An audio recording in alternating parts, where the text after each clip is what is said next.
안녕하세요. 진약사회 기도학교에 오신 여러분을 참으로 환영합니다. 오늘 제가 좀 특별한 시간을 마련했는데요. 지금부터 한 두세 편에 나누어서 성경 통독을 원하시는 분들에게 좋은 안내 이야기가 될 수 있는, 안내 강의가 될 수 있는 그런 내용으로 한번 꾸며보려고 해요. 오늘 첫 번째 시간에는 간증으로 시작을 하는 게 좋겠죠? 요즘에 성경 통독을 하고 싶어 하는 분들이 많은 거 저는 눈여겨봐뒀었는데요. 분위기가 그렇게 흘러가는 거 참 좋은 현상이고, 제 생각에는 그래요. 코로나로 예배를 제대로 드리지 못한 시간이 2년, 3년 이렇게 지났잖아요. 많은 사람들이 교회를 떠났거든요.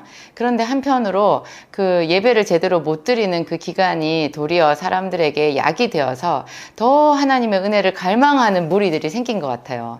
하나님께서 특별히 은혜를 주신 그런 사람들이 아닌가, 제가 그런 생각이 들고요. 그분들이 이제 성경을 처음부터 끝까지 한번 제대로 읽어보고 싶다.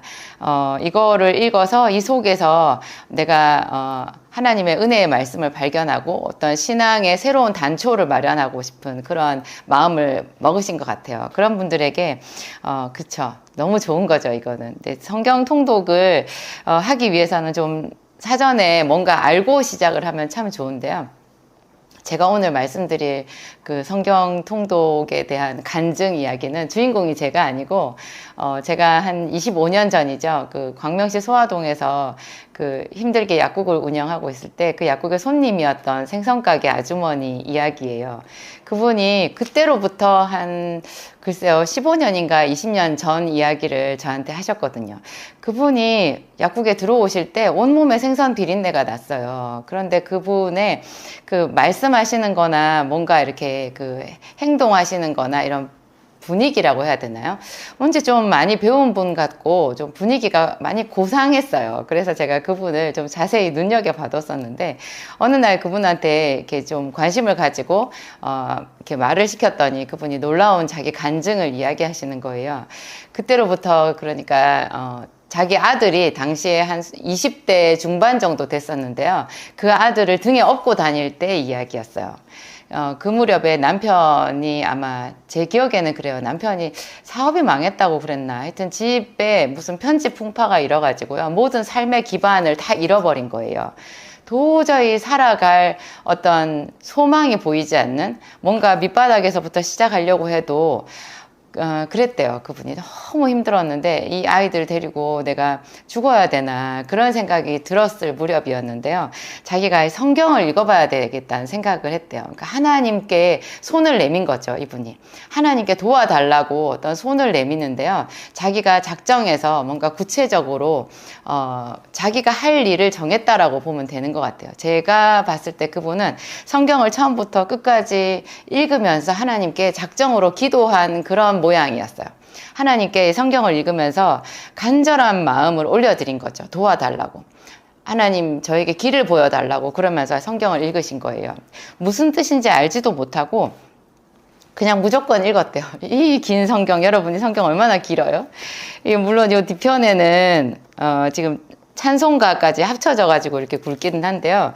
찬송가 빼고도 이만큼이에요. 이게 얼마나 길어요. 이 성경을 그분이 도전을 하신 거죠.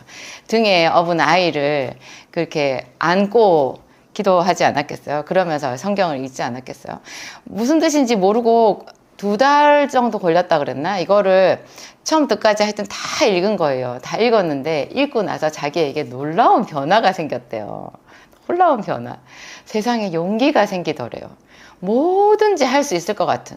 상황은 똑같았대요. 남편도 똑같고 집에 자기가 아무것도 없는 거 도와주겠다는 사람도 없는 거 다 똑같았는데 글쎄 자기 마음이 완전히 달라져 있더라는 거예요. 그냥 하나님께 감사하고 무엇이든지 할 수 있겠다라는 그런 놀라운 용기가 생겨서 세상에 자기가 장사라고는 할 줄도 모르는 자기가 그 비린내 나는 생선을 다라에다가 담아가지고 그거를 아기 업고 다라를 이렇게 머리에 이고 생선 장수를 나섰다는 거예요. 그래가지고 여기까지 왔대요. 그래서 지금은 그때 저한테 말씀하셨을 그때는 시장에 번듯한 자기 생선 가게가 있고 그 등에 업었던 아이는 20살이 넘는 청년으로 키웠고 자기가 꿋꿋하게 자기의 인생을 살아냈다라는 거죠. 저는 그분의 간증을 참 감동 깊게 들었어요. 그러니까 무슨 우리는 환상이 보이고 뭐 성령의 불이 임하고 그런 거 있잖아요. 아니면 뭐 갑자기 자기가 돈줄이 다 막혔었는데 어디서 목돈이 탁 들어와가지고 뭐 그런 걸로 급한 불 끄고 이런 것만 간증이다 뭐 생각할 수 있는데요. 아니면 뭐 계속 시험에 실패했었는데 시험에 합격했다 이런 것도 간증이긴 하죠. 그런데 그런 간증보다 도리어 좀 더 무게가 있고 우리의 심중 깊은 곳에 뿌리 박히는 그 하나님의 응답이 있는데요. 그게 우리의 마음을 바꿔주시는 거예요. 그리고 용기를 주시는 거예요. 하나님이 살아 계시다라는 그런 믿음을 주시는 거예요. 이분이 그랬다는 거예요. 그 하나님을 의지하고 자기가 아이를 등에 업고 다라를 머리에 이고 그 용감하게 세상에 집집마다 방문하면서 생선을 팔았다는 거예요. 그랬어요. 제가 그 당시에 힘들게 살았잖아요. 제가 월세를 제대로 못 내고, 저도 아이들이 어렸고, 그때 아직 셋째 아이는 태어나기 전이었지만, 하여튼, 저에게 정말 귀감이 되는 그분의 간증이었어요. 이 성경을 처음부터 끝까지 읽는다라는 것, 그렇게 소중한 것 같아요. 왜 이게 소중할까요? 이 성경은, 하나님이 사람들에게 주신 계시거든요. 특별 계시. 이 세상에 우리가 뭐 우주를 전체를 연구하든지 아니면 자연 법칙을 연구하든지 아니면은 뭐 대단한 태풍이 몰려왔을 때 그 한복판에 있으면 그 천지를 지으신 하나님의 그 경이로움 앞에서 무릎을 꿇고 두려워 떨게 된다고 하잖아요. 이런 거는 일반 계시라고 하거든요. 그 만드신 모든 만물에 하나님의 신성이 깃들여져서 분명히 보여 알게 된다고 로마서에도 그런 말이 있어요. 그것은 용어로 얘기하면 일반 계시고요. 이 성경은 특별 계시예요. 하나님이 자기를 믿는 자들, 믿고자 하는 자들에게 하나님이 어떤 분인지 그리고 어떻게 이 세상을 만들고 그런 하나님의 심정이 어떤 것인지 우리 사람을 지으신 하나님의 그 섭리와 계획과 그런 것들을 이 안에 다 기록을 해 놓으신 거예요. 죄에 대하여, 의에 대하여, 심판에 대하여, 구원에 대하여, 하나님의 사랑에 대하여 그리고 하나님을 믿는 자들이 어떤 식으로 살았는지 그런 어떤 구체적인 간증까지 이 안에 다 들어있는 거예요. 이런 책을 만들어 놓으셨는데 믿는 사람들이 이 책을 보는 거거든요. 그런데 마음을 정하고 이 책을 그렇게 처음부터 끝까지 기도하는 마음으로 읽는 사람들은요, 응답을 못 받을 수가 없는 것 같아요.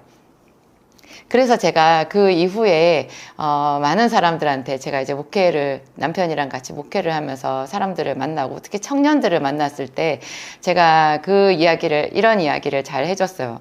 성경을 읽어보라고. 그런데 처음부터 끝까지 뭐 읽겠다 하는 사람들은 제가 그것도 좋은 거라고 해요. 하지만 이게 만약에 엄두가 안 난다 그러면 창세기 구약 성경에서는 창세기를 읽고요. 신약 성경에서는 마태, 마가, 누가, 요한복음 하고 그 다음에 사도행전까지를 반복해서 읽어보라 그래요. 그때 그 책을 그렇게 매일 시간을 정해놓고 읽을 때 딱 읽을 때 그 즈음에 반드시 하셔야 되는 게 있는데요. 짧게 기도를 하세요. 짧게 기도를. 하나님, 제가 하나님의 말씀이니 성경을 읽는데요. 제 눈을 열어서, 제 마음을 열어서 하나님의 말씀이 들리게 해주세요. 깨닫게 해주세요. 저한테 하나님이 필요해요. 하나님, 저를 깨닫게 해주세요. 저에게 반드시 말씀을 들려주세요. 이렇게 짧게 기도를 하고 이걸 읽으세요. 그냥 읽는 것이랑 그렇게 기도를 하고 읽는 것이 또 차원이 많이 다르거든요. 그러면 하나님께서 여러분들 삶에 여러분 스스로만 알 수 있는 다른 사람과 공유하고자 해도 다 공유할 수 없는 정말 깊은 은혜를 체험하게 돼요. 제 생각에는 한 달 걸리지 않을 것 같은데 어떠세요, 여러분? 하여튼 이 창세기는 이제 구약의 가장 대표적인 책이고 아까 제가 말씀드린 마태, 마가, 누가, 요한의 사도행전 이것은 신약의 대표적인 책이잖아요. 이게 이제 모든 믿는 자들이 읽어야 되는 가장 기본적인 목록에 해당되고요. 이걸 어느 정도 읽어서 좀 흐름을 성경을 알게 되면 그때쯤부터 이제 통독에 들어가시는 것도 굉장히 좋은 방법인 것 같아요. 성경 통독을 하실 때는 책을 잘 고르셔야 되는데요. 되도록이면 자기 성경책을 하나 마련을 하세요. 요즘에 듣는 성경도 있고, 그 다음에 컴퓨터에 들어가 보면 인터넷에 성경이 다 나와 있지만 자기 책이 있는 것이 참 좋아요. 그리고 노트도 하나 마련을 하세요. 그래서 성경을 읽다가 궁금한 것도 노트에 쓰시고요. 감동이 오는 구절도 그 노트에 날짜 쓰고 옮겨 써 놓으시면요, 나중에 이 책을 다 읽고 난 뒤에도 아니면 중간중간에도 그 노트가 나만의 요약본이 되거든요. 그래서 성경을 읽지 않은 하루 종일 또 다른 시간에는 그 노트를 들춰보면서 하나님의 말씀을 되새김질하고, 또 궁금한 것은 다시금 하나님께 질문할 수 있고, 또 성경을 가르치는 다른 목사님이나 나보다 믿음이 좋은 사람들한테 요약해서 물어볼 수 있는 그런 좋은 자료가 되거든요. 노트를 마련하시는 것도 참 좋은 방법인 것 같아요. 성경을 읽고 여러분들의 그 깊이 있는 신앙생활이 되기를 꿈꾸는 그런 분들 제가 정말로 응원하고요. 그런 심정으로 제가 다음 편 영상도 여러분들에게 준비해서 올려드리도록 하겠습니다. 오늘 기도하고 마칠게요. 하나님 아버지, 감사합니다. 하나님은 살아계신 아버지이십니다. 이 세상에 아버지가 계셔서, 우리를 지으신 하나님이 계셔서 얼마나 다행인지요. 하나님은 멀리 계시지 않고 우리 곁에 계시다 했습니다. 우리의 삶을 들여다보시고 지극히 큰 관심으로, 사랑으로 하나님 우리를 헤아리고 계신다고 하셨습니다. 이 성경을 우리에게 주셔서 감사합니다. 당신의 자녀들, 당신께서 이 세상에서 택하여 당신의 백성으로 삼으신 그 자녀들이 성경을 읽고자 합니다. 하나님, 그분들이 성경을 펼쳤을 때 아버지께서 지극히 긍휼히 여기시고 함께하여 주시옵소서. 성경을 기록하신 이가 성령이십니다. 사람을 통하여 성령께서 기록하신 것입니다. 이것을 읽을 때 성령의 감동으로 그 말씀을 깨달을 수 있도록 주의 자녀들에게 복을 내려 주시옵소서. 또한 제가 성경 통독에 대한 여러 가지 이야기들을 하나님 영상에 담고자 하는데, 하나님 이 영상의 내용에도 하나님께서 함께 하시고 꼭 필요한 내용들, 당신의 자녀들에게 길잡이가 될 수 있는 좋은 말씀들 담아서 전할 수 있도록 은총을 베풀어 주시옵소서. 하나님을 찬양합니다. 하나님을 더 알아가고자 하는 백성이 얼마나 복이 있는지요. 하나님, 그분들의 이야기를 들을 때 제 가슴이 뛰고 하나님께 모든 감사와 찬송을 올리게 됩니다. 아버지를 사랑합니다. 아버지를 감사하고 찬양합니다. 예수님 이름으로 기도하였습니다. 아멘.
안녕하세요. 기도학교에 오신 여러분을 진심으로 환영합니다. 오늘은 기도학교에서 좀 특이한 주제로 성경 통독에 대한 이야기를 해보려고 하는데요. 제가 저번 시간에는 성경 통독을 해서 얻은 그 기도 간증, 성경을 통독하면서 기도했던 부분의 간증 이야기를 담았었어요. 오늘은 구체적으로 이제 성경을 통독할 때 이 성경 전체를 어떤 맥을 잡아가지고 보면 훨씬 좋거든요. 제가 처음에 성경을 읽었을 때 그 막막함, 그런 것이 떠올라가지고 더 여러분들한테 이 이야기를 전해드리려고 하니까 제가 마음이 아주 기뻐요. 저는 신학을 한 적은 없거든요. 하지만 제가 스스로 이렇게 성경을 수십 년을 보면서, 글쎄요, 제 나름의 어떤, 그러니까 가장 평신도의 눈높이에서 이렇게 올라온 거잖아요. 그래서 여러분들한테 더 현실적으로 도움이 될 거라는 그런 생각이 들어요. 성경은 구약 성경과 신약 성경이 있잖아요. 구약 성경은 이스라엘의 역사예요. 이스라엘의 역사. 신약 성경은 교회의 역사라고 보면 돼요. 이 기점이 되는 것은 예수 그리스도의 탄생이잖아요. 예수 그리스도의 탄생과 더불어 신약 성경이 시작되고 예수님께서 이 세상에 오신 것이 교회를 세우기 위해서 오셨다고 했거든요. 구약은 그 신약의 어떤 그림자 같은 건데요. 그 신약, 예수님이 오시기 전에 하나님께서 이루신 그 역사에 대한 이야기인데요. 이 구약 성경의 완성을 위해서 오신 분이 예수님이시거든요. 구약은 신약에 있는 그 교회의 어떤 그 예표? 그 전에 그림자라고 보면 되는데요. 이 구약의 그림자, 교회의 그림자가 바로 이스라엘이에요. 그리고 이스라엘의 제일 처음 믿음의 조상이 아브라함이잖아요. 그러니까 아브라함부터 이제 믿음의 역사가 시작이 되었고, 아브라함의 손자였던 야곱에게 하나님이 이스라엘이라는 이름을 주셨거든요. 야곱이라는 그 한 사람의 이름이 이스라엘인데요. 이것이 나중에 하나님의 집, 하나님의 민족, 하나님께서 택하신 제사장 민족이 되는 거예요. 그래서 이 이스라엘의 이야기가 쭉 이제 그 구약 성경 전체를 이루고 있고요. 이 이야기가 이제 말라기를 통해서 끝나게 되면 신약에 예수님이 베들레헴에 탄생하시면서 이제 사복음서가 나오죠. 그래서 예수님이 그 33년 정도 이 세상에서 이제 생애를 마치신 걸로 나오거든요. 대략 신학자들은 그렇게 얘기하는데, 마지막 그 공생의 3년, 예수님이 이 세상에서 하나님의 아들로서 사역을 하신 기간을 공생애라고 하는데요. 그 공생애도 신학자들이 3년이라고 대충 잡아요.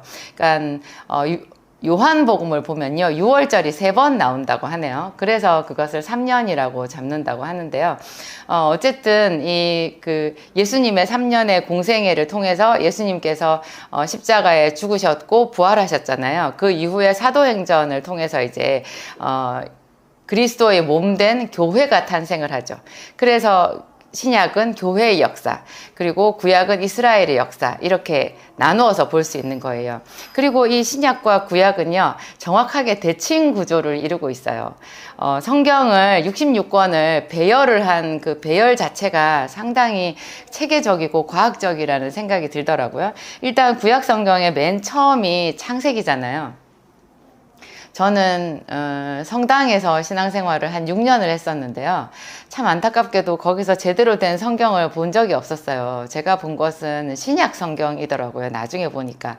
그래서 저는 성경의 시작이 마태복음인 줄 알았어요. 오랫동안.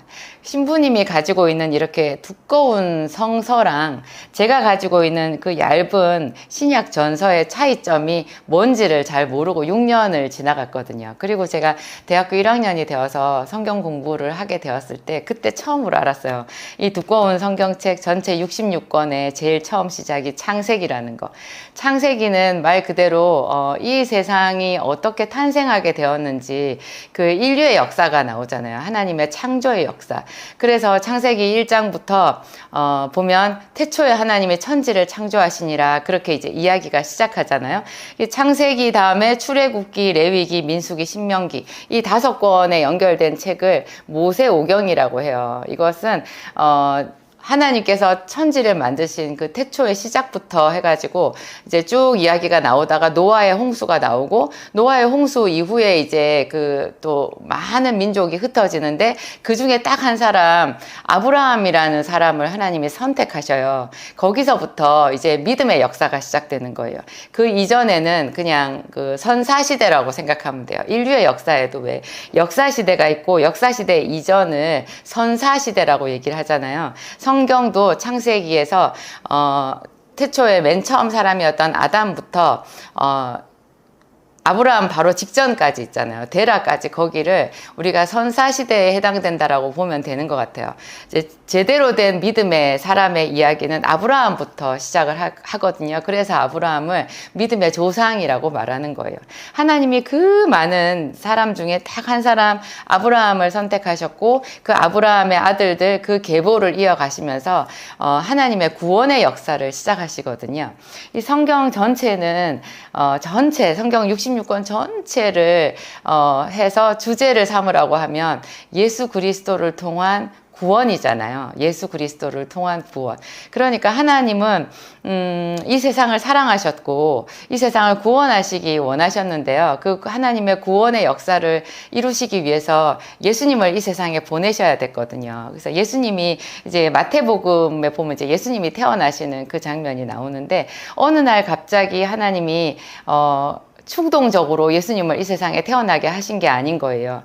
이미 그 구약의 39권의 책을 통해서 예수 그리스도를 이 세상에 보내기 위한 하나님의 사전 작업이 그 구구절절 쭉 이루어진 거예요. 그래서 그런 어떤 큰 시각을 가지고 우리가 창세기를 보고 출애굽기를 보고 레위기, 민수기, 신명기 이런 모세오경을 본다면 훨씬 더 그때 그 상황에 따라서 그냥 우리가 단편적이 되지 않고 훨씬 우리가 시야를 넓혀서 하나님의 관점에서 이 성경을 이해하고 볼 수가 있는 거예요. 어떤 분이 그 구약 성경을 읽다가 크게 시험에 들어서 하나님을 떠났대요. 청년 시절에. 그러다가 나중에 이제 결혼을 하고 행복하게 살다가 자기 아내가 죽을 병에 걸려서 큰 인생의 위기를 만났을 때 다시 자기가 청년 시절에 그 중고등학생 시절에 섬겼던 하나님을 생각한 거예요. 그래서 하나님 앞에 그 자기가 생각했을 때는 심판하시는 하나님, 부도덕한 하나님, 진노하시는 하나님이었던 그 하나님께로 돌아와서 간절하게 기도해가지고 기적을 체험하고 그때로부터 성경을 새로 연구해서 정말 제대로 된 믿음을 소유하게 되었다라는 이야기를 제가 예전에 들은 적이 있는데요. 그분 이제 제가 말씀드리면 그 유명한 김성일 씨 그 간증이에요. 이 이야기는 제가 그분의 이야기를 저도 대학생 시절에 읽고서는요 충분히 수긍이 가더라고요. 왜냐하면 구약 성경 특히 모세오경이나 뭐 이런 부분을 보면요 하나님이 그 여호수아서 같은 데 들어가서 보면 하나님이 그 가나안 땅에 이스라엘 백성을 들어가게 하셔가지고요 가나안 족속을 다 멸하시잖아요. 그러니까 어떻게 보면 하나님은 이스라엘만 덮어놓고 사랑하시고 이스라엘 이외의 모든 다른 민족은 다 진멸하시는 그런 좀 구분 시각을 가지신 공평하지 못한 그런 하나님이신 것 같은 피를 좋아하고 사람을 멸하기를 기뻐하시는 하나님인 것 같은 그런 잘못된 오해를 할 수가 있는 거예요. 그분이 그렇게 하셔서 하나님을 떠나셨는데 나중에 그것이 자기의 깊은 오해였다라는 것을 깨닫고 회개하게 되죠. 그러니까 이 구약 성경 전체에서 예수 그리스도를 우리가 만날 수 있어야 돼요. 예수님은 사실 마태복음에서 처음 우리의 이 성경의 전면에 등장하시지만요. 구약 성경에도 분명히 예수님이 있는 거예요. 그래서 신약에서 예수님이 공생애 중에 이제 말씀하신 대목 중에서 너희가 성경에서 구원을 얻을 줄 알고 성경을 상고하거니와 성경을 자세히 읽거니와 이 성경이 곧 나에 대한 책이라 이렇게 말씀하신 대목이 있어요.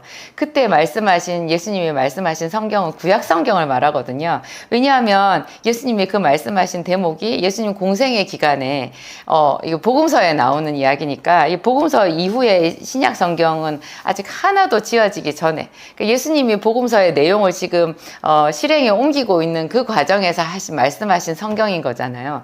신약 성경은 있지도 않았을 때 예수님께서 성경을 말씀하셨으니까 그 성경은 구약 성경인 거죠. 이 구약 성경이 예수님 자신에 대한 책이라는 거예요. 그래서 우리가 구약 성경을 읽을 때 제일 중요한 것 바로 이 구약 성경 안에서 예수 그리스도를 발견하게끔 하나님께 도와달라고 하면서 읽으셔야 돼요. 그러면 예수님이 아모리 족속을 멸하시고 이스라엘 이외의 다른 민족을 멸하실 때 그 하나님이 다른 민족을 멸하실 때 그 장면을 보아도요. 그 이면에 하나님의 깊은 섭리, 하나님의 사랑, 정의의 하나님, 그들을 멸하면서도 결코 하나님이 그들을 완전히 버리시지는 않는 그런 깊으신 하나님의 섭리를 깨달아 알 수가 있어요. 그래서 참 우리의 얕은 소견으로는 짐작할 수도 없는 하나님의 사랑을 전율하면서 읽을 수 있거든요. 구약 성경에서 이제 창세기부터 제가 신명기까지 말씀드렸고 그 이후에도 뭐 여호수아, 사사기, 룻기 이렇게 쭉 나오잖아요. 이런 이야기는 이제 계속해서 이스라엘의 역사거든요. 계속 이스라엘의 역사. 이 이스라엘의 역사가 열왕기상, 열왕기하, 역대상, 역대하 이렇게 가다가 그 다음에 에스라, 느헤미야, 에스더까지 해서 역사서예요. 완전한 역사서. 여기까지 끝나고 나면 그 뒤에 이제 욥기서, 시편, 잠언, 전도서, 아가서까지 있거든요. 욥기서부터 아가서까지 5권의 책은 구약에만 있는 특이한 장르의 책인데요. 시가서라고 해요. 시가서, 욥기, 시편, 잠언, 전도서, 아가. 어떤 분이요. 성경에서 지혜를 얻을 줄 알고 성경을 깊이 보기를 원하시는데요. 성경에서 뭐 모든 성경이 다 지혜지만 성경에서 유독 지혜서다 이렇게 하면 시편, 잠언, 전도서를 꼽거든요. 시편, 잠언, 전도서 이것을 수없이 반복해서 읽으면 글쎄요, 이 세상을 살아가는 어디에서도 얻을 수 없는 차원 높은 지혜를 얻을 수 있다고 그렇게 제가 들었어요. 저는 정말 시편, 잠언, 전도서를 많이 보았는데요. 여러분들 중에서도 나는 이 66권 다 읽는 것은 좀 버겁고 지혜를 특히 많이 얻고 싶어 이런 사람이 있으시면 잠언서를 제일 많이 읽으시고요. 시편하고 전도서를 더불어서 많이 이렇게 묵상하시고 거의 외울 만큼 읽으시면 하나님께서 여러분에게 지혜의 문을 열어주실 거예요. 하여튼 시편, 욥기부터 해서 아가서까지가 시가서라는 거. 그러니까는 우리가 국어 시간에 뭐 그런 거 배우잖아요. 이게 어떤 장르냐, 뭐 시나리오다, 뭐 아니면 뭐 시다, 설명문이다, 논설문이다, 뭐 이런 거 배우잖아요. 수필, 뭐 소설 이런 장르를 배우는데요. 그런 장르, 문학적인 장르로 보았을 때 욥기서부터 아가서는 시 같은 시가서에 해당된다라는 것을 아시면 되고요. 그 다음에 이제 이사야서부터 말라기까지 여기가 여러분 선지서라고 해요. 선지서. 그러니까 하나님의 말씀을 받은 예언자들, 선지자들, 그 선지자들이 이스라엘에게 하나님께서 주시는 말씀, 예언의 말씀을 기록해 놓은 책인 거예요. 그 중에서도 이사야서나 예레미야서, 뭐 에스겔서 여기까지, 다니엘서까지 아마 해당될 거예요. 여기까지를 신학자들이 대선지서라고 말하고요. 호세아서부터 말라기까지를 소선지서라고 하는 것 같아요. 그러니까는 어떤 분량적인 면에서도 해당이 되는 것 같고요. 선지서의 거의 대표격은 이사야서와 예레미야, 에스겔서겠죠. 여기까지가 이제 제일 대단한 그 선지서고요. 다니엘서도 저는 굉장히 중요하다고 생각하고, 다니엘서는 선지서지만 역사적인 의미도 상당히 깊어요. 다니엘서를 통해서 우리가 그 신구약 중간사를 알 수 있거든요. 무슨 말이냐면 말라기가 이제 그 구약성경 마지막이고 마태복음이 신약성경 처음인데요. 구약성경 마지막과 신약성경 그 사이에 중간에 400년이라는 그 성경의 공백기가 있어요. 이것을 신구약 중간기라고 말하는데요. 하나님께서 400년을 침묵하셨다고 하거든요. 놀랍게도요. 다니엘서에 이 400년의 침묵 기간에 있을 이야기를 다니엘을 통해서 하나님이 예언적으로 다 보여주셨더라고요. 그러니까 다니엘은 신구약 중간사, 그 이전에 신구약 중간사가 시작되기 전 구약시대 사람인데요. 그런 다니엘의 시각에서는 신구약 중간사는 장래의 일이었거든요. 그 미래의 일을 이 다니엘에게 하나님이 미리 다 보여주셨어요. 그래서 저는 다니엘서를 읽으면서 다니엘이 보았던 그 환상, 이상 그런 거 있잖아요. 그 속에서 하나님이 장차 하나님이 400년 동안 침묵하실 그 암흑기의 이야기를 다니엘을 통해서 다 기록을 해놓으셨다라는 거를 알고 제가 하나님은 정말 빈틈이 없으신 분이시구나. 그리고 400년 동안 자기 백성이 어떠한 묵시의 말씀도 없이 버려진 것 같은 그런 삶을 살 수도 있었을 텐데 하나님이 미리 아시고 이 다니엘을 통해서 다 지혜의 말씀, 언지의 말씀들을 해놓으셨구나. 그런 생각이 들어서 감격한 적이 있어요. 이 말라기서가 끝나면 이제 신약 성경이 나오잖아요. 신약 성경도 제가 아까 말씀드린 대로 이 구약 성경이랑 정확하게 같은 순서대로 정렬이 돼요. 그래서 제가 신약 구약을 대칭 구조라고 말씀을 드렸는데요. 구약 성경에서 맨 처음 시작이 이제 모세오경이라고 하는 창세기, 출애굽기, 레위기, 민수기, 신명기잖아요. 여기에 해당되는 부분이요. 신약 성경에 마태, 마가, 누가, 요한 복음, 사복음서인 것 같아요. 그러니까 구약의 모세오경과 신약의 사복음서가 연결되는 거예요. 서로 이렇게 대칭이 되는 거예요. 그래서 구약에는 이제 창세기부터 그 신명기까지 해서 천지를 창조하신 이야기, 그리고 이스라엘의 이야기가 나오잖아요. 이것이 이제 이스라엘의 역사가 되는 거고, 전체적으로. 그 다음에 신약 성경에서는 이게 교회의 역사니까요. 교회가 어떻게 해서 탄생하게 되었는지, 그것이 마태, 마가, 누가, 요한 복음을 통해서 교회의 몸이, 그러니까 교회의 머리가 예수 그리스도시니까 예수 그리스도의 이야기를 사복음서를 통해서 얘기를 하시는 거예요. 사복음서는 특이하게 마태, 마가, 누가, 요한이라는 그 4명의 사람을 통해 가지고 같은 시기 예수님의 그 3년의 공생애를 반복해서 말하고 있거든요. 그러니까 같은 기간 3년의 이야기를 4사람의 시각을 통해서 우리가 다르게 볼 수가 있는 거예요. 그래서 마태복음을 읽다가 마가복음을 넘어가면 이거 아까 나왔던 얘기인 것 같은데 그런 게 반복해서 나와요. 왜 그렇게 했겠어요? 예수님이 성경의 중심이시니까, 제일 중요한 분이니까 예수님의 3년의 공생애는 한 사람의 시각으로만 쓰기에 좀 부적절한 거예요. 그래서 하나님이 마태라는 사람, 마가, 누가, 요한, 서로 다른 신분과 다른 시각을 가진, 전혀 다른 배경을 가진 그런 4명의 믿음의 사람을 통해서 예수님을 조명해 놓으신 거예요. 그래서 성경에서 사실 가장 중요한 부분을 말하면 저는 사복음서라고 생각해요. 그리고 그 다음을 꼽으라면 창세기. 이 창세기와 사복음서만 무한 반복해서 거의 외울 정도로만 읽어도요, 이 성경 전체가 그냥 뚫려버리는 그런 큰 은혜를 체험하실 수 있어요. 그 다음에 이제 사도행전이 나오는데요. 신약 성경에 요한복음 끝나면 사도행전이잖아요. 이것이 이제 사복음서에 나와 있는 예수님이 죽으시고 부활하신 이후에 정말로 하나님의 교회가 현실적으로 어떻게 탄생하는지, 진짜 교회의 태동이 어떻게 되는지, 그것을 사도행전을 통해서 집약적으로 볼 수 있어요. 사도행전은 짧은 책이지만요, 상당히 짧은 책이지만 이 사도행전은 정말 한 20번, 30번을 읽어도 읽을 때마다 새롭고 흥미진진하고 정말 역동성이 있는 그런 책이에요. 누가가 사도행전을 썼잖아요. 누가는 누가복음과 사도행전 2권의 책을 남겼는데요. 누가복음도 그렇지만 사도행전도 정말 걸작인 그런, 당연히 하나님의 책이니까 걸작이겠지만 그런 것 같아요.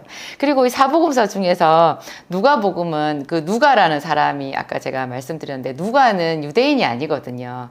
누가는 헬라인이고 의사예요. 그래서 그 당시에 헬라 문명은 전 세계에서 가장 선진국적인 그런 어떤 과학적인 그런 나라였거든요. 헬라는 헬라 철학이 유명하잖아요. 그리스 철학이니까. 과학과 철학의 그 사람인 거예요. 이 누가는 또 직업이 의사잖아요. 그래서 누가복음을 보면 그 당시에 정확하게 그 예수님께서 태어나신 그 때가 역사적으로, 세계 역사적으로 보면 정확하게 몇 년도에 해당되는지 이런 거를 알 수 있게 콕콕 집어서 말해 놓았어요. 그래서 누가복음은 다른 어떤 복음서보다도 좀 달리 과학적이고 체계적이고 실질적인 그런 역사적인 내용을 이렇게 고스란히 담아 놓았다라는 것을 우리가 알 수 있고요. 이 사도행전만 해도 이것이 이제 뒤로 나가면 뒷부분으로 가면 이제 사도행전 13장 이후로 가면은 주로 사도 바울의 이야기가 이제 중심으로 등장하거든요. 이 사도 바울이 밟는 곳마다 성령께서 함께 해주셔서 그게 교회가 세워지는 거예요. 교회의 역사거든요.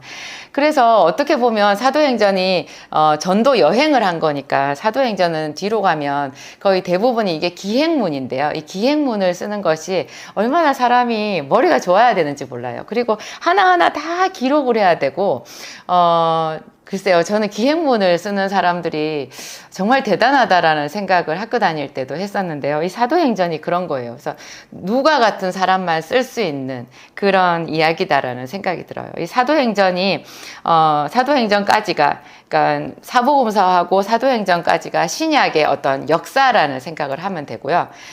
구약의 역사는 에스더서까지 갔잖아요. 창세기부터 에스더서까지 가야 이게 구약의 역사의 끝인데요. 신약의 역사는 구약보다는 간략해요. 사복음서하고 사도행전까지 가면 이게 신약의 역사가 다 나온 거고요. 로마서부터 요한계시록까지 이 많은 책은 전부 구약의 선지서에 해당되는 서신서예요. 구약에는 선지자들이 나타나서 이스라엘에게 하나님이 주시는 어떤 그 예언의 말씀을 기록해 놓았잖아요. 그런데 신약에는요, 서신서예요. 그러니까 사도 바울과 또 뭐 베드로와 야고보와 요한과 뭐 이런 사람들이 이제 그 당시에 각지의 교회들에게 흩어져 있는 하나님의 교회들한테 편지를 보냈거든요. 그 편지 내용이 하나님의 뜻을 전달하는 거예요. 너희들이 힘들게 어렵게 신앙생활을 하고 있지만 너희들을 향한 하나님의 뜻은 어떻다. 그리고 또 사도 바울 같은 경우에는 로마서를 통해 가지고요. 로마서나 갈라디아서나 뭐 고린도 전후서나 이런 거를 통해서 구약의 하나님이 그 율법을 통해서 그 이스라엘에게 주셨던 그 말씀 있잖아요. 그것을 예수님께서 신약에 오셔서 어떻게 그 율법을 완성하셨는지, 구약에 있는 그 모든 절기와 하나님 앞에 지켜야 됐던 십계명과 그 무수한 계명들이 신약의 예수 그리스도 안에서 어떻게 완성되었는지 그거 있잖아요. 그거를 정말 대단한 그 안목으로 하나님께서 주신 그런 안목이겠죠. 성령의 감동이고 능력이겠죠. 그런 시각으로 신학을 완성해 놓았다라고 보면 돼요. 그래서 저는 제 남편 목사님이 공부를 하는 걸 보고 조직신학이라는 책을 봤거든요. 그 조직신학을 얘기할 때 로마서를 뺄 수가 없대요. 거의 로마서가 조직신학의 그 핵심인데요. 이 로마서 안에 그 예수 그리스도의 율법의 완성인 부분, 그죠? 그런 교회의 이야기, 어떤 우리가 의롭게 되는 것이 성령으로 말미암는 것이고, 구약의 그 모든 율법이 아니라 하나님의 성령께서 오셔서 생명의 성령의 법으로 우리가 완전하게 되었다라는 그거 있잖아요. 그런 것을 그 로마서에 다 그러니까 집약적으로 이야기를 해 놓으셨어요. 집약적으로. 그래서 로마서 같은 그 서신서는요, 거의 다 암송을 해야지 되는 것 같더라고요. 저도 뭐 로마서 8장, 로마서 12장, 로마서 1장 뭐 이런 부분은 거의 암송하다시피 하고 있는데요.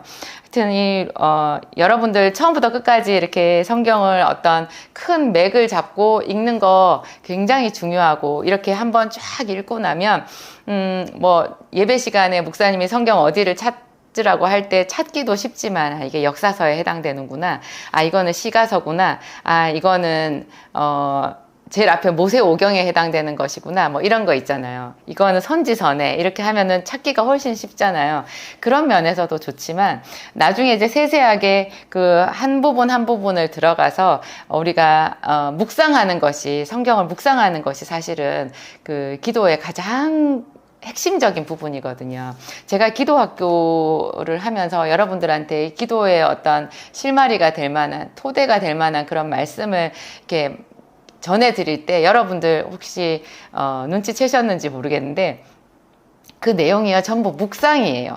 성경을 깊이 묵상하면서, 창세기를 깊이 묵상하고, 그렇죠, 예수님의 그 사역을 깊이 묵상하면서 그 속에서 우리가 어떤 그 기도의 실마리가 되는 그런 중요한 그 기도의 동기부여를 할 수 있는 그런 진리의 말씀들을 찾아내는 거거든요. 그래서 성경을 전체적으로 통독하는 것도요, 더 깊은 묵상으로 들어가기 위한 전초 작업이라는 이해를 하셔야 돼요.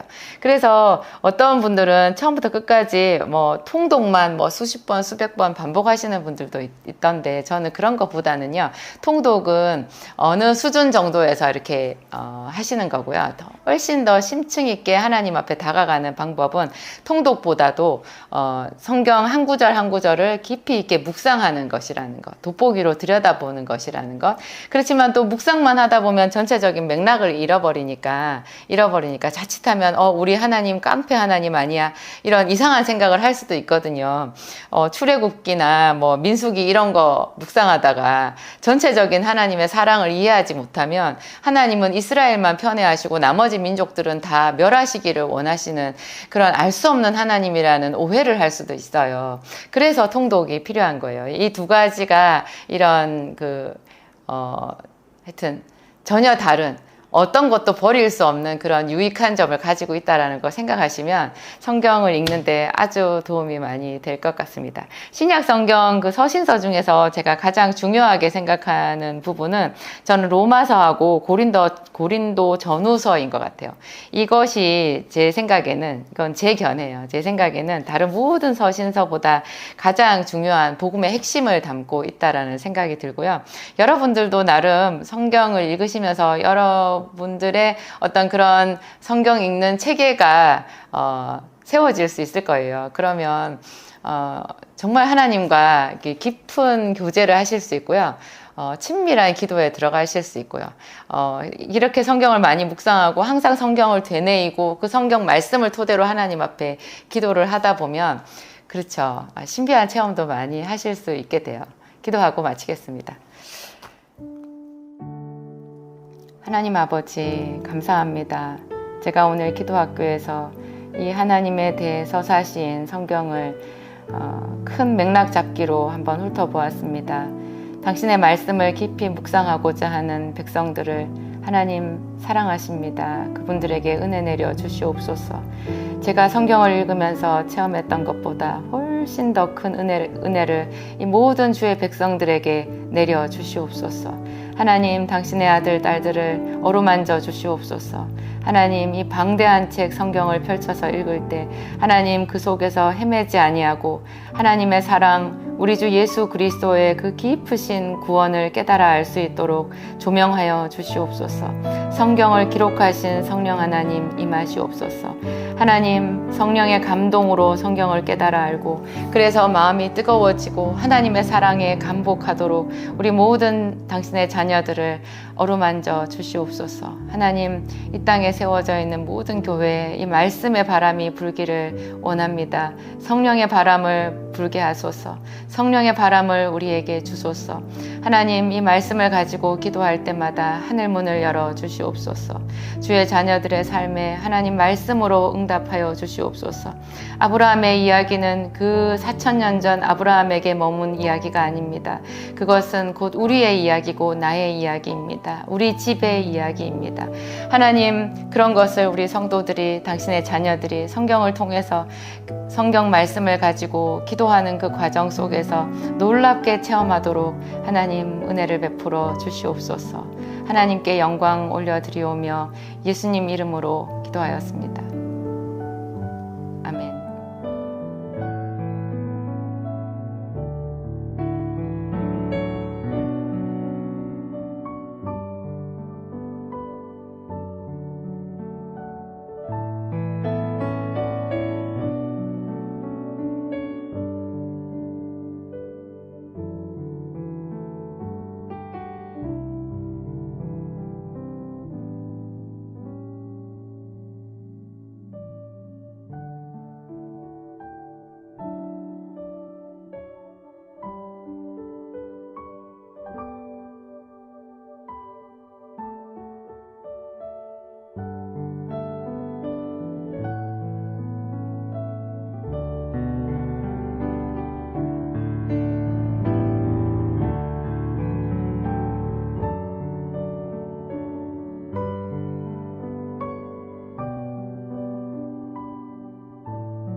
안녕하세요.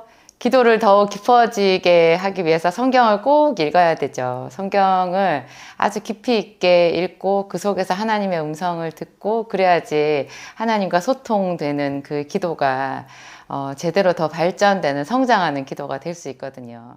그래서 제가 성경을 읽기 위해서 정말 애를 많이 썼던 것 같고 또 저뿐 아니라 정말 기도를 사모하는 사람들은 거의 다 그런 것 같아요. 하나님의 말씀을 조금이라도 더 배우고 깨닫기 위해서 많이 배우기도 하고 애를 많이 쓰시죠. 그래서 이제 제가 여기까지 오게 된 것 같은데 여러분들 이 기도학교에서 그래서 제가 성경 통독에 대해서 지금 말씀을 시작하게 된 것 같아요. 또 의외로 이것이 또 많은 사람들한테 관심을 불러일으킨다는 생각이 제가 들어요. 그래서 계속 기도의 간증이나 어떤 기도의 방법론으로 이렇게 가다가 제가 약간 쉬어가는 느낌으로 지금 성경 통독에 대한 강의를 하고 있는데요. 오늘 세 번째 시간 제가 인물을 중심으로 해서 총 정리를 해보려고요. 구약 성경을 제 나름대로, 저는 신학자가 아니고 또 신학을 한 사람이 아니기 때문에 그냥 성경을 읽는 평신도의 눈에서 제가 정리한 것들이거든요. 그러니까 여러분들도 대부분 평신도시잖아요. 좀 신선하다고 생각하실 수 있을 것 같아요. 인물로 구약 성경을 정리한다. 그러면 구약 성경에서 가장 중요한 인물을 먼저 한번 꼽아보는 거 필요하잖아요. 가장 중요한 인물 딱 두 사람을 제가 꼽아보았는데요. 제 나름대로 근거가 있어요. 여러분 마태복음의 처음 시작을 아시죠? 신약 성경 맨 처음 책이 마태복음이잖아요. 마태복음을 딱 열면 첫 문장이 그래요. 아브라함과 다윗의 자손 예수 그리스도의 세계라. 예수 그리스도의 계보라. 예수님의 족보가 나오거든요. 근데 그 족보를 소개할 때 이렇게 말해요. 아브라함과 다윗의 자손 예수 그리스도의 계보라. 이렇게 나와요. 성경은 예수 그리스도에 대한 책이거든요. 예수님은 사실 신약 성경 마태복음에서 처음 등장을 하시잖아요. 신약 성경 훨씬 전에 구약이 이미 39권의 책으로 구성이 되어 있는데요. 예수님이 오시기 전에 기록된 이 39권의 책도 다 예수 그리스도에 대한 책이라는 거예요. 태어나시지도 않았는데 어떻게 예수님에 대한 책이냐. 그래서 예수님이 하나님이신 거죠.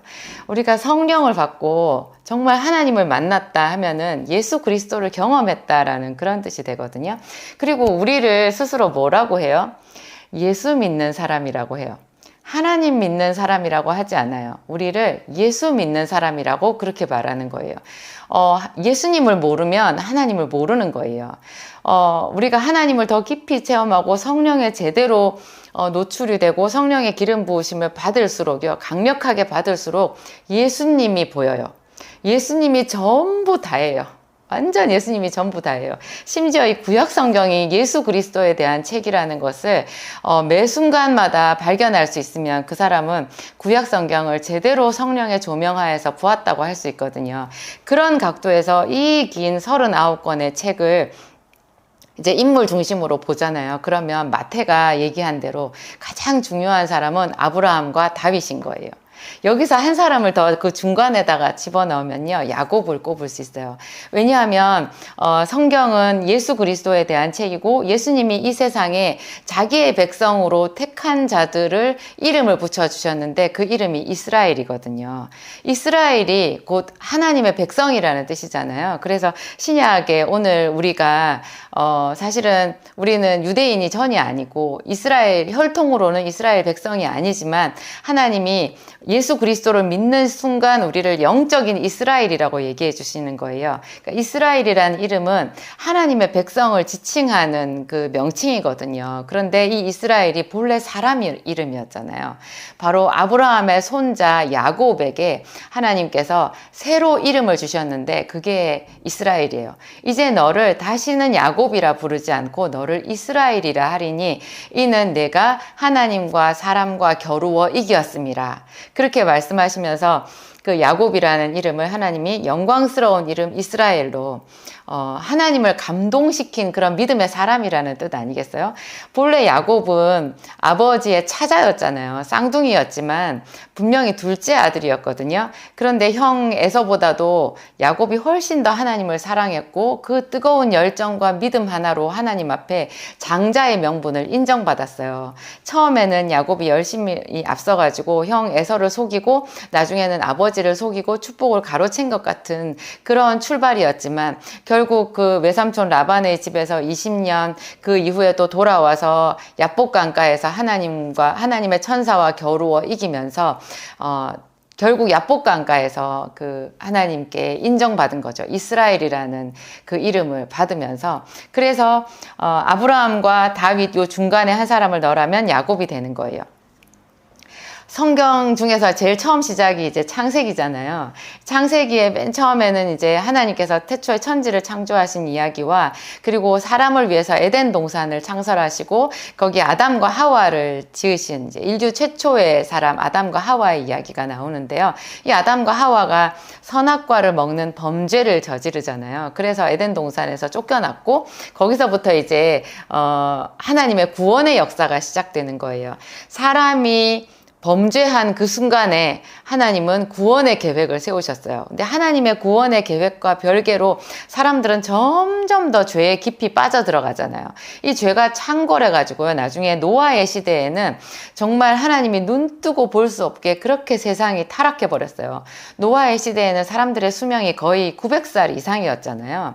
요즘에도 그런 것 같아요. 우리가 사람이 강건하면 사람의 연수가 70이요 강건하면 80이라 모세 시대에 모세가 그렇게 얘기했는데요. 우리가 70, 80, 요즘에는 100세 시대라고 그 이상 사는 분들도 계시지만 그 정도 살기에 망정이지 않겠어요?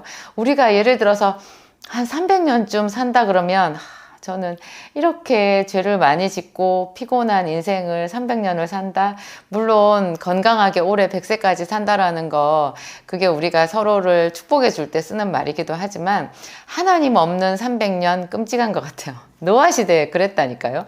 그래서 사람들이 죽지도 않고 거의 900살 이상을 사니까 세상이 그냥 완전 쓰레기통이 되어버렸어요. 그래서 하나님께서 홍수로 세상을 심판하셔가지고 노아와 그의 가족만 남았잖아요.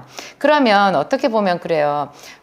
창세기 처음으로 돌아가서 아담의 두 아들 중에 아벨이 있고 가인이 있었잖아요. 그 가인이 아벨을 쳐 죽여서 거의 가인은 자기 아버지 아담보다도 훨씬 더 큰 그 반역의 죄, 살인의 죄를 저질렀는데요. 어떤 사람들이 자기를 하나님과 원수되었다라는 그런 거를 오히려 더 축하하면서 가인의 후손이라고 축배를 들기도 하더라고요. 가인 자기는 뭐 하나님과 상관없는 그런 탕자라는 거예요. 그것을 오히려 더 기쁘게 얘기를 하면서 가인의 후예라는 그런 지칭으로 자기를 그렇게 일컫는 그런 사람들이 있어요. 제가 예전에 고전 소설에서 그런 거를 보았거든요. 우리나라 소설 중에도 가인의 후예라는 제목의 소설도 있고, 제가 그 외국 고전 소설에서도 그런 그 책에 어떤 글귀를 본 적이 있어요. 그런데, 혈통적으로 보면요. 노아 시대에 가인의 후손은 다 죽었어요. 가인이, 이제 하나님을 떠나서 멀리 떠나가지고 자기의 후손들을 번창하면서 살았는데 노아 시대 홍수가 나서 노아의 가족들 외에는 다 죽었으니까요. 사실 혈연적으로 보면 가인의 후예는 다 죽었는데요. 그런데 그것이 혈통이 중요한 게 아니더라는 거예요. 노아의 세 아들 셈, 함, 야벳이 있었잖아요. 이들이 계속해서 영적으로는 그 가인의 살인의 영, 그 가인의 불순종의 영, 거기에 사로잡혀서 노아의 후손이면서도 그냥 세상 사람이 된 이야기가 이 속에 가득 찬 거예요. 그러니까 하나님이 거기서 또 주목하시고 한 사람을 선택하셨는데 그것이 데라의 아들이었던 아브라함이잖아요. 아브라함의 별명은 믿음의 조상, 열국의 아비. 아브라함을 통해서 또 많은 그 백성들이 뻗어나오게 되었고요. 그 중에 딱 한 사람 아브라함의 손자였던 야곱이 이스라엘이 되면서 이제 하나님의 그 구원의 사역이 점점 더 이렇게 어떤 뼈대를 만들어가는 거죠. 하나님의 관심은 예수 그리스도께 있는 거예요. 예수님을 통해서 이 온 인류를 구원하셔야 되니까 구약은 예수님이 오시기 전에 하나님께서 그 수천 년 동안 어떻게 끊임없이 이 세상 사람들이 범죄하고 또 하나님께 불순종하고 그렇게 했어도 자기 소견에 옳은 대로 살았어도 하나님은 멈추지 않으시고 계속해서 그 믿음의 가문을 이어가면서 그 사람들을 통해서 예수 그리스도까지 이렇게 내려가는가 그 이야기를 구약 성경에서 하고 있는 거예요. 하나님이 죄와 싸우시면서 그 가운데서 믿음의 백성들을 이렇게 구원하시는 그 사역, 그 엄청난 대서사시 같은 그런 이야기가 이 구약 성경에 꽉 채워져 있는 거죠. 다윗의 이야기는요, 성경에 보면 이제 사무엘 상에서부터 나오잖아요. 그러면, 구약 성경에서 창세기는 사실 야곱의 이야기로 끝나거든요. 야곱은 창세기 25장에서 처음 이제 이 세상에 태어난 이야기가 나오는데요. 창세기가 50장까지 있잖아요. 26장에 넘어가서 26장은 이삭의 이야기지만 사실 창세기 25장 이후로 50장까지는요. 비록 나중에 요셉의 이야기가 나오는 것 같아도 알고 보면 전부 야곱의 이야기예요. 왜 야곱의 이야기겠어요? 야곱이 창세기 마지막에 죽잖아요. 눈을 감잖아요. 야곱이 가나안 땅을 떠나서 자기 아들 요셉이 있는 애굽 땅으로 그 70명의 자기 가족을 끌고 내려가서 결국 애굽 땅에서 눈을 감는데요. 그것을 시편에서는 이렇게 말해요. 이스라엘이 함 땅에서 객이 되었다고. 함 땅이 이집트, 애굽을 말하거든요. 이스라엘은 야곱 하나님의 백성을 말하잖아요. 이 하나님의 백성이 하나님의 땅인 가나안 땅을 떠나서 애굽 땅에 내려가서 거기서 남의 나라 땅에서 계획이 된 거예요. 그 생활을 400년을 마친 다음에 이제 그 큰 민족을 이루게 된 이스라엘 백성들을 다시 애굽에서 탈출시켜서 가나안 땅으로 들어가게 하는 그 작업이 있잖아요. 그것이 출애굽기부터 레위기, 민수기, 신명기까지의 이야기인 거예요. 창세기, 그러니까 창세기 끄트머리에 이제 요셉의 죽음으로 끝나고, 그 다음에 그 요셉이 죽은 땅이 애굽 땅이잖아요. 거기서 애굽에서 400년 동안 이스라엘 백성이 큰 민족을 이루었는데, 이 민족을 다시 이제 하나님이 원하신 약속의 땅인 가나안 땅으로 돌아가야 되잖아요. 이 돌아가는 작업이 이제 보통 일은 아니죠. 그 엄청난 민족이 애굽이라는 땅을 바로 왕이 보내주지 않잖아요. 근데 이 바로 왕의 소나기를 벗어나서 하나님이 10가지의 재앙을 내리셨고 출애굽하게 해서 그 광야에서 또 40년을 지나게 한 다음에 드디어 약속의 땅, 젖과 꿀이 흐르는 가나안 땅으로 들어가잖아요. 이런 일련의 과정의 이야기가 모세오경인 출애굽기, 레위기, 민수기, 신명기, 맨 처음에 창세기 있었고, 모세는 출애굽기에 처음 등장하잖아요. 사실 모세는 이 야곱과 다윗 그 사이에 중간의 역사에 나오는 중요 인물이거든요. 성경은 예수 그리스도에 대한 책이기 때문에 사실은 그 어떤 족보거든요. 족보인데 모세는 야곱의 후손이기는 하지만 유다 지파는 아니잖아요. 유다 지파는 아닌 이 모세가 중요한 하나님께 중요한 사명을 받았는데 바로 이스라엘 백성을 애굽 땅에서 벗어나게 해서 가나안 땅으로 들어가게 하는 그 사명을 받은 거였어요. 모세는 유다 지파가 아니라 레위 지파였거든요. 그렇죠. 그래서 이 모세가 이제 그 장엄한 자기의 일을 했고, 근데 모세는 가나안 땅에 들어가기 전에 이제 숨을 거두잖아요. 모세가 죽고 난 뒤에 그 바톤을 이제 여호수아가 이어받죠. 그래서 여호수아가 실제로 이스라엘 백성들을 이끌고 가나안 땅에 들어가서 가나안 족속을 다 평정하고 이제 이스라엘이라는 그 영토를 회복을 하잖아요. 이 여호수아가 죽고 난 뒤에 이제 드디어 이스라엘에는 사사시대가 시작되죠. 사사시대. 왕이 세워지기 전에 그때 하나님께서 이스라엘의 지도자를 세우셨는데 그때 그 지도자를 사사라고 했고요. 그것이 이제 여호수아가 끝나고 나면 이 사사기에 이제 기록이 되어 있잖아요. 이 사사기에 사사시대 유명한 사사 여러분 생각나는 사람 있죠. 뭐 기드온, 삼손, 입다, 드보라, 이런 사람들 있잖아요. 이런 사람들이 이제 유명한 그 사사들이고, 사사기를 읽어보면 참 이스라엘 역사가 암울하거든요. 그래도, 하나님은 쉬지 않고 이스라엘에게, 구원의 손길을 내밀고 계시죠. 사사기가 끝나고 나면, 사무엘 상으로 들어가기 전에 갑자기 룻기라는 책이 있어요. 이 룻기라는 책은 또 참 특이한 책이거든요. 룻기를 들어가 보면요. 갑자기 어떤 한 가정이 나와요. 어떤 한 가정이 베들레헴에 있었던 한 가정이 나오는데 그 가정이 나오미의 가정이잖아요. 그래서 베들레헴에 있었던 이 나오미의 가정이 남편 엘리멜렉과 함께 이제 거기에 흉년이 들어서 모압 땅으로 이사를 갔는데 그 모압 땅에서 남편 엘리멜렉이 죽고 또 엘리멜렉의 두 아들 말론과 기럧이 죽고 나오미가 혼자 남아서 자기의 두 며느리를 데리고 베들레헴으로 돌아오는 그 생뚱맞은 이야기가 나오거든요. 이 이야기가 왜 나오느냐? 이게 이제 룻기인데 그 나오미의 두 며느리 중에 한 사람이 룻이잖아요.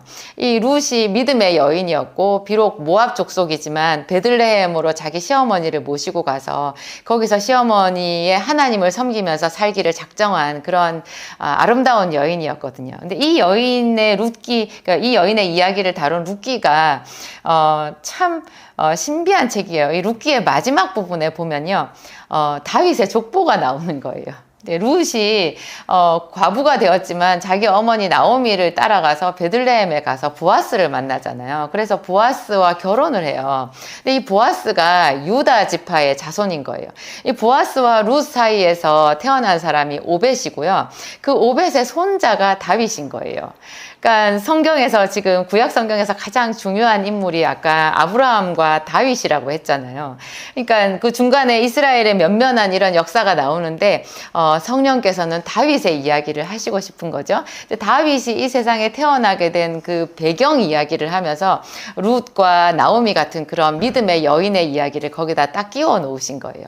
룻과 나오미 또 그 모세나 여호수아나 이런 사람들도 전부 다윗 왕이 이 세상에 태어나서 하나님의 왕조 어떤 예수 그리스도는 다윗 왕의 자손이라고 스스로 말씀하시고요. 다윗 왕조를 하나님이 영원한 왕국으로 세우겠다고 그렇게 다윗에게 약속하시잖아요. 그러니까 다윗은 어떤 그리스도의 표상이거든요. 그래서 하나님의 관심, 정말 하나님의 사람, 하나님의 마음에 합한 이 다윗이 구원사적으로도 너무너무 중요한 한 사람인데요. 이 다윗이 왕으로서 이스라엘에서 어떤 40년 동안 통치를 하게끔 하는 그 전조 작업으로서 모세도 필요했고 여호수아도 필요했고 그 과정을 설명하는 그 이야기로 룻기서도 들어가 있는 거예요. 이런 거를 구약 성경 전체적으로 생각하고 성경을 읽으면 참 하나님의 어떤 그 큰 그림? 그런 생각 들어요. 여러분의 인생도 있잖아요. 내 인생도 성경을 보다 보면 해석이 되는 거예요. 여러분이 살아온 그 인생도요. 하나님은 관심이 많아요. 우리가 왜 아브라함의 이야기를 읽어요? 그 옛날 옛적 아브라함은 4000년 전 사람이거든요. 근데 아브라함의 이야기, 아브라함의 그 가정, 사라와의 갈등, 뭐 거기서 또 이스마엘이란 아들이 태어나고 뭐 그런 이상한 이야기 있잖아요. 그 이야기를 왜 우리가 읽느냐? 그 속에 우리의 가정 이야기가 보이거든요. 그 속에 예수 그리스도의 사랑이 보이는 거예요. 예수님의 어떤 섭리가 보이고 그래서 그것은 고스란히 나를 향하신 하나님의 계획으로 해석이 되거든요. 그래서 우리가 성경을 보는 건데요. 참 그런 것 같아요. 우리가 여기서 이제 더 크게 아브라함, 야곱, 다윗 이런 이렇게 굵직한 이런 점들을 통해 가지고 하나님은 즉흥적이지 않으시구나. 하나님은 내 인생에 대해서도 지금 내가 굉장히 힘들고 고통 속에 있는데 내가 왜 이런 고통 속에 있어야 되는지 내 인생이 해석되지 않을 때 우리한테 요구되는 건 오로지 믿음이잖아요. 해석되지 않을 때 그것을 억지로 해석을 해버리면 하나님을 떠날 수밖에 없어요. 그런데 그것을 그냥 믿음으로 그 해석되지 않는 깊은 수렁 그 웅덩이를 채우는 거예요. 그러면 우리가 하나님을 찬양할 수 있고 믿음으로 찬양하는 거잖아요. 사도 바울이 빌립보 감옥에서 믿음으로 하나님을 찬양한 것처럼 우리도 깊은 감옥 같은 내 인생의 암흑기에서 하나님의 이름을 부르고 그분을 높여드리면 하늘문이 열리는 거예요. 근데 이런 이야기들을 우리가 성경을 통해서 배울 수 있는 거죠. 예, 모세가 얼마나 암울한 고통의 시기를 보냈어요. 그리고 여호수아도 제대로 정예 부대도 아닌 이스라엘 군대를 데리고 세상의 그 가나안 땅의 아낙 족속들과 싸웠잖아요. 이 사람들의 그 믿음을 내 삶에 대입을 하면요. 하나님이 우리에게 오시는 거예요. 하나님이 내 삶을 승리로 바꿔주실 거고 그런 또 예수 그리스도의 표상이 되는 다윗은 얼마나 긴 시간 동안 사울 왕에게 억울하게 쫓겨가지고 그쵸. 죽을 고비 많이 넘기고 고통스러운 세월을 보냈어요. 그 세월을 다 인내하고 자기가 사울 왕을 죽일 수도 있었지만 죽이지 않고 끝끝내 하나님의 손에 맡겨졌을 때 다윗은 정말로 멋지게 그리스도를 표상하는 그런 최고로 의로운 왕, 믿음의 왕, 다윗 왕이 될 수 있었고요. 우리가 요즘에 외국 영화, 헐리우드 영화를 봐도 데이빗이란 이름이 얼마나 많아요. 데이빗이 다윗이잖아요. 그리고 미켈란젤로의 최고 걸작품 다비드상 그거 소년 다윗을 조각품으로 만든 거잖아요. 이 다윗의 이름은 르네상스 문화에서도 빼놓을 수 없는 그런 위대한 이름인 거예요. 그가 왜 이렇게 위대해졌다고요? 세상 사람들은 모르지만 우리는 아는 거예요. 이 사람의 믿음으로 우리에게 말하고 있는 거죠.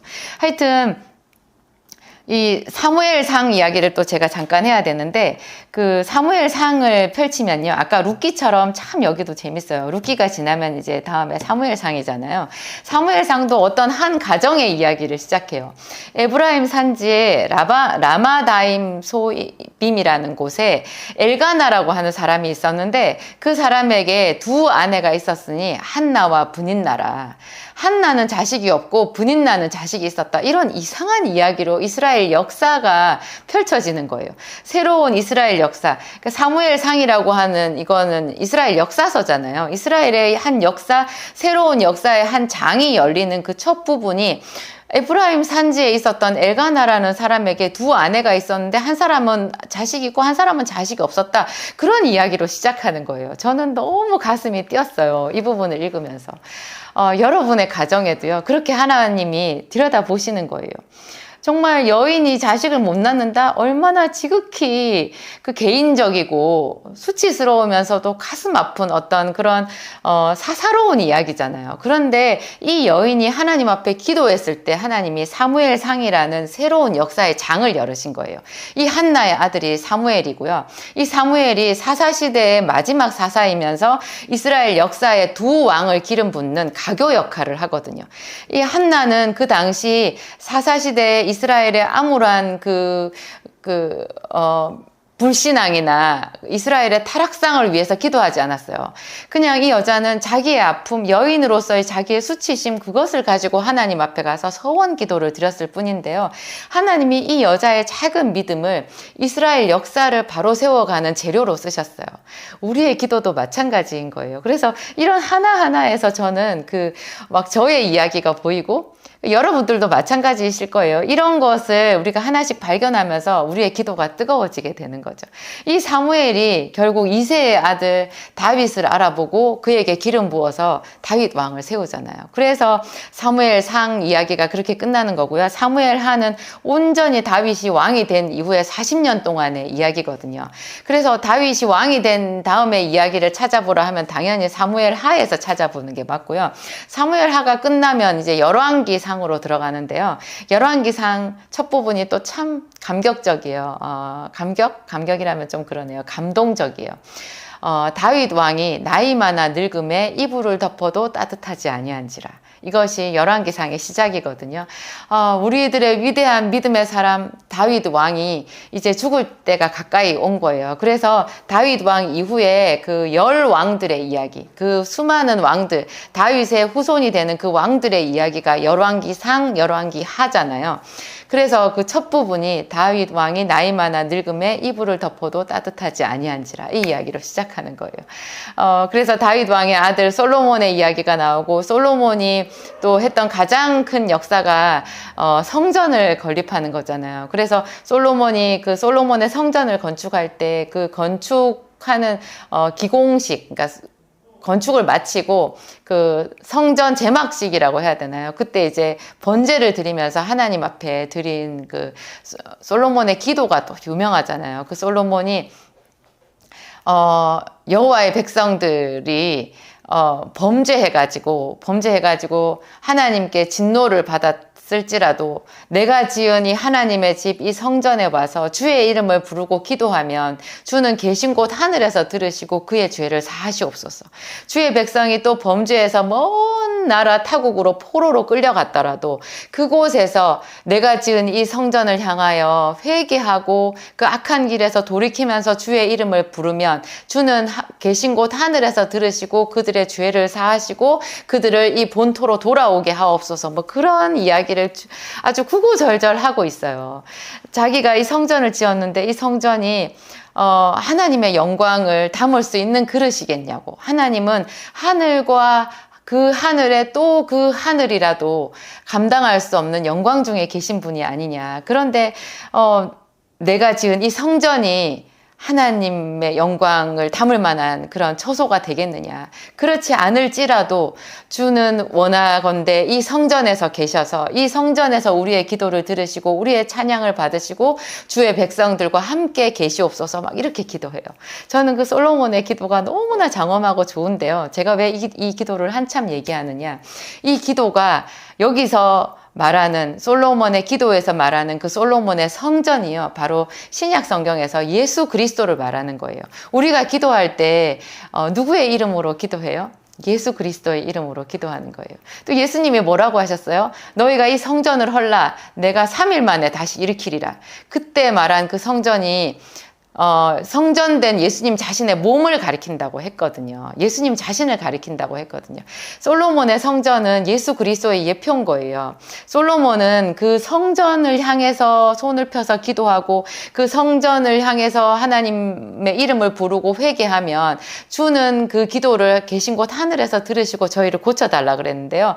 우리는 솔로몬의 성전보다 더 크신 이름인 예수 그리스도의 이름으로 하나님 앞에 기도하는 거예요. 예수 그리스도의 이름으로 기도하면 주는 하나님 아버지는 계신 곳 하늘에서 들으시고 우리의 죄를 치료하시고 씻어주시고 우리의 소원을 들으시고 우리의 병을 고치시고 우리와 함께 거해 주시는 거죠. 솔로몬의 성전의 완성이 뭐라고요? 예수 그리스도시라고요. 우리에게는 예수 그리스도의 이름이 있다고요. 그래서 이 솔로몬이 영감을 받아서 한 기도라는 생각이 들어요. 이 솔로몬의 그 영감대로 기도했던 구약의 한 인물이 있는데 그 사람이 다니엘이잖아요. 다니엘이 포로로 잡혀가서 바벨론에서 그리고 메데 바사에서 그 사람은 하루에 3번씩 예루살렘을 향하여 난 창을 열고 혹은 강가에 가서 뭐 바벨론에 여러 강들이 있었잖아요. 을레 강변, 히데겔 강변 거기서 솔로몬의 성전을 향해서 예루살렘을 향해서 손을 펴고 하나님께 기도했을 때 하나님께서 하늘 문을 여시고 다니엘에게 그 이후로 있을 400년간의 신구약 중간기 400년간의 모든 암흑을 다 풀어주시는 그런 역사적 해석을 다 하나님이 계시해 주시잖아요. 하여튼 이런 이야기 제가 아브라함과 야곱과 다윗의 이야기를 중심으로 풀어보았고요. 그 중간중간에 나오는 사람 모세, 여호수아, 그리고 사무엘, 그리고 다윗 왕 이후에 나오는 솔로몬, 그리고 유다 지파는 아니지만 다윗 성전을 우리가 예수 그리스도의 이름으로 생각할 수 있듯이 구약 성경에는 다윗의 솔로몬의 성전을 향해서 기도했던 다니엘이라는 사람의 이야기까지 제가 여러분들에게 드렸습니다. 하여튼 이렇게 쭉 해서 이제 열왕기 상하가 끝나고 그 다음에 역대 상하는요. 열왕기 상하는 주로 이스라엘, 북왕국 이스라엘에 대한 역사거든요. 그래서 열왕기 상의 중심 인물은 저는 엘리야인 것 같아요. 열왕기 하의 중심 인물은 엘리사 선지자를 얘기하는 것 같고요. 그래서 열왕기 상하는 남왕국 유다 이야기도 있지만 주로 북왕국 이스라엘의 이야기가 더 많거든요. 제가 잠깐 또 빠뜨린 얘기를 하나 하면 이제 솔로몬이 죽고 난 뒤에 솔로몬의 아들 르호보암 왕 때 이스라엘이 2개로 쪼개지잖아요. 그래서 북왕국 이스라엘과 남왕국 유다로 이렇게 나누어지는데 북왕국 이스라엘이 훨씬 더 빨리 망하죠. 북왕국 이스라엘은 다윗 왕조를 버려서 처음부터 우상만 섬겼던 그런 나라였는데요. 하나님이 그 북왕국 이스라엘을 아끼셔가지고 그곳에 정말 가장 위대한 구약의 선지자를 2사람이나 보냈어요. 바로 엘리야와 엘리사죠. 그래서 이 부분에서도 정말 하나님은 사랑이시구나 그게 느껴지고요. 여기 열왕기 상하에서 미처 다루지 못한 남왕국 유다의 이야기를 주로 많이 다룬 것이 역대 상하예요. 역대 상하는 열왕기 상하의 남왕국 유다 편이라고 이렇게 보시면 되고요. 그래서 열왕기 하 끝부분, 역대하 끝부분에 결국 이제 이스라엘 남유다까지 다 망하는 이야기로 끝나잖아요. 망하고 난 뒤에 이제 역사서가 3개가 나오는데요. 그게 에스라, 느헤미야, 에스더예요. 에스라, 느헤미야, 에스더 이것은 이제 이스라엘이 유다도 다 망하고 난 뒤에 포로기에 있었던 그런 이야기를 다루고 있고 이게 이제 구약의 역사의 역사서로서는 마지막 부분이고요. 그 뒤로는 이제 5편의 시가서 시로 된 걸로 보는데요. 욥기, 시편, 잠언, 전도서, 아가가 있잖아요. 이게 끝나고 나면 이제 선지서, 예언서라고 하죠. 이사야, 예레미야, 에가, 에스겔, 다니엘 이런 이야기가 쭉 나와요. 이것이 이제 나중에 소선지서, 분량이 작은 짤짤한 선지서까지 합쳐서 말라기까지 끝나게 돼요. 하여튼 여러분 제가 뭐 이 39권에 대한 책을 이 짧은 시간에 어떻게 얘기할 수 있겠어요. 그렇지만 제가 평신도의 시각으로 열심히 제가 탐독했던 부분들을 여러분들한테 나누어 드렸는데, 여러분들도 최고의 어떤 그 지향점, 구약 성경을 읽을 때 지향점은 찾아보세요. 가장 중요한 인물은 아브라함과 다윗이고요. 또 우리가 찾아내야 되는 것, 구약 성경 안에 숨어 있는 예수 그리스도, 예수 그리스도에 대한 그런 그림자를 이 속에서 찾아내면 우리가 정말 그 하나님의 구원의 섭리에 감격하고 감사하고, 그렇죠, 내 기도에 새로운 지평이 열리는 그런 체험을 하실 수 있어요. 기도하겠습니다. 하나님 아버지, 감사합니다. 우리에게 이 귀한 책, 하나님의 책 성경을 주셔서 얼마나 감사한지요. 아브라함은 이러한 성경이 없었을 때 믿음의 사람으로 활동하였습니다. 야곱도 어쩌면 그렇게 하나님을 신뢰하고 하나님 그 힘겨운 자기의 인생을 다 살아내었는지요. 야곱은 창세기 마지막에 죽어갈 때 그 지팡이 머리에 의지하며 자기 자손들을 축복하면서 가장 큰 믿음의 본을 우리에게 보여주었습니다. 그는 몸이 저 먼 땅 애굽 땅에 내려가 있어도 하나님의 약속의 땅 가나안을 잊지 아니하였고, 자기의 해골을 명하여서 자손들에게 명령할 만큼 하나님의 약속에 신실한 사람이었습니다. 하나님, 우리가 모세도 알고 또 여호수아도 보았고 다윗도 보았습니다. 하나님, 오나오니 우리 모든 성도들이 이런 구약 성경, 이 많은 믿음의 사람들을 읽을 때, 그 이야기를 읽을 때 그 속에서 그리스도 예수에 대한 이야기를 깨달아 알 수 있게 하여 주시옵소서. 하나님, 이 성경에서 우리 가정의 문제, 우리 인생의 문제를 발견해낼 수 있도록 조명하여 주시옵소서. 지금도 하나님은 변치 아니하십니다. 전심으로 주 예수 그리스도의 이름을 부르고 주께 나아가는 자들에게 하나님은 은혜를 베푸시고 구원해 주십니다. 하나님, 그 은혜를 신실하게 의지합니다. 기도학교에 나온 당신의 모든 자녀들 만지시고 하나님, 날마다 더 하나님 안에서 신실한 분량으로 성장하게 하시옵소서. 마음속에 깊은 슬픔과 고통 다 씻어주시고 위로하여 주시옵소서. 주 예수 그리스도의 이름으로 기도하였습니다.